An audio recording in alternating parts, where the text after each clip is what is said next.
Hello from Chelsea in New York City. I am Daniela Saioni, a veteran script supervisor who has worked with over 200 directors. I don't know the actual number because I stopped counting at around 200, and I have worked at all levels of film and television. I mean all levels, from ultra low budget to 9-figure blockbusters, and several hundred hours of completed television as well. For those who don't know what script supervisors do, we actually have a very privileged position in many ways, since we often get to crawl around inside the director's brain to understand the movie they're trying to make in prep, and typically do work very closely with them every step of the way on set to help ensure they're getting what they need on a technical and visual storytelling level, as well as communicating their choices to post-production. And in television, while we don't get to prep directly with the director in episodic most of the time, they rely on us even more so on set if they're only doing 1 or 2 episodes, because we're typically in constant contact with the showrunner over the course of a season.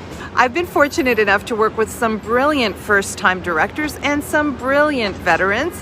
And whether you define success as great box office, getting your day, Emmys, Oscars, or just plain making the movie you wanted to make in the first place, over the decades in my work as a script supervisor, I have noticed big differences between the most successful directors and the least. Without further ado, here are my observations of 7 habits of highly successful directors. Number 1, preparation. There is no one way to be a director, and every director has a different superpower, so preparation means different things to different directors. But the best ones seem to always know what kind of preparation they specifically need, and then they actually do the work, whether it involves shot listing, storyboarding, rehearsals, having meetings with cast or crew, or getting to know every single aspect of the story. Number 2, flexibility. If you've worked in film and TV for even a little bit, you know that there will often come a time when you need to throw away all or some of your plan, and the most successful directors are very prepared and yet also know when to let go of some of that very prep. Reasons can include time constraints, equipment failure, weather, cast disagreements, or hopefully because you found something even better in the moment on set in working with your cast or your DOP, and you could see clear enough to acknowledge that the new discovery was better than your original plan. Number 3, casting well and keeping the cast happy. Some legendary filmmakers have said that casting well is 90% of a movie's success. That does not necessarily mean casting the best actors in the world or the biggest stars, but casting people who fit the roles and who will work well with you. Of course, in order to greenlight a movie, you're sometimes told who you must cast, and that may be beyond your control. The other half of this equation relies on you, the director, to keep your cast happy, whether or not you personally cast them. Listen to what they might ask of you on a process level and help them understand the movie you want to make. In TV, of course, you may only be casting guest roles at most, so TV directors certainly have to step up to meet the needs of the cast they are given. That doesn't mean you have to lose all your power and control. I have seen some really great directors say no to certain TV cast requests, for instance in blocking, and still get what they wanted from their cast. There's a whole art to communicating what you need and then getting it from your cast, which is a huge part of the craft of directing. In TV, the director is really the guest and is not always automatically given their due respect, but you do learn to get even the most powerful cast on board with your plan. Number 4, knowing what is important about every scene. It's so easy to get lost in the moment and in the stress of every single day. This one ties into prep and to communication with your cast and crew, but it is critical that I highlight it on its own. Every scene in the movie or the TV show has a reason for existing in the narrative as one unit of dramatic escalation in the greater whole. It's important that no matter what happens, as a director, you never lose sight of the goal for each scene, the reason for its existence in the overall narrative, and the ways it transitions from the scene before or after it on a visual and emotional level. Your script supervisor, assuming you have communicated well with them, is there to remind and fully support you in that aspect of your work. Number 5, knowing when you've got it. This may sound obvious, and it does tie into prep and knowing the importance of every scene.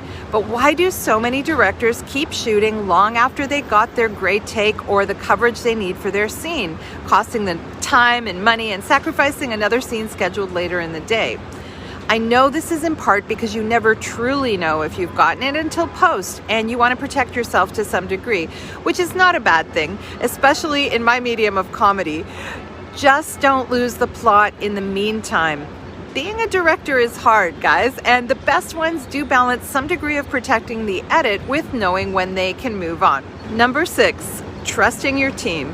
Hiring well and trusting your team is more important than some directors realize, even if they view certain crew members as insignificant.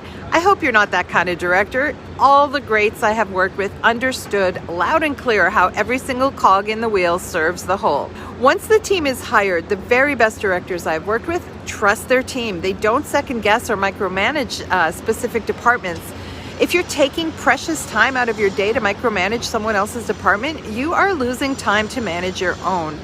Take the time in prep to get to know your team, and if you're a TV director, when you're prepping, pay a visit to set. Introduce yourself to the crew and watch them work for a little while. It seems so small, but it is so big. Number 7, staying humble and in gratitude. There was a time in filmmaking history where huge directors were known for huge megalomaniacal egos. That day has gone the way of the dodo bird, along with most of those directors' careers. You would not believe the role humility and gratitude play in a modern directing career, whether it's film or television. So protect your creative ego and stand up for your choices, of course, without losing sight of the fact that we are all very lucky to be here and that you could lose it all tomorrow. The best of the best practice humility and gratitude, and in turn get the fullest respect of their cast and crew and tend to get their days and make good work. I've been lucky enough to work with so many examples of that kind of director. There are many, many things to know and learn about the craft in order to get to a healthy level of success. That is a given, but those are the common qualities I have been privileged enough to observe and work closely with in the very best and most successful directors. If you're a director and want to learn specifically about how to work with your script supervisor, I have a 3-hour masterclass that goes into that called Dream Team. Since many first-time directors and even fifth-time directors have confided in me that they didn't know what we do and don't know how they can fully use us, I also have a 16-hour coverage and visual storytelling class for directors who want to improve their game in those areas as well. It's called Am I Covered? The Art of Visual Storytelling for Film and TV. As a script supervisor, it never ceases to surprise me when I work with a director who has less training in access and coverage than I do, which is why I created that coverage program in the first place. And I've met many, many great directors at all stages of their career who join me in that class. If you're interested in either one of those classes, or if you're a script supervisor in your first 10 years looking for training, I will post the links to all my courses below. Thank you for listening, and above all, have fun making movies.